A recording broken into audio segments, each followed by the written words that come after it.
Hello friends, one of the biggest reason that ads are not working is that majority of time people don't check their ad if it's working properly or not.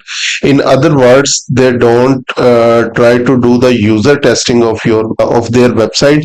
So here you can see the client that was running the campaigns and instantly all her campaigns rejected and ads are closed. So when I was checking the error, so here you can see the landing page that we were using in the lead form and even the conversion lead campaign. So his developer changed the things and now page is appearing like this, and due to this all the campaigns are rejected. So whenever you will start creating your campaigns, always check and must at least from 2 to 3 different laptops do the user testing and see if all things are working, and then get your campaigns active.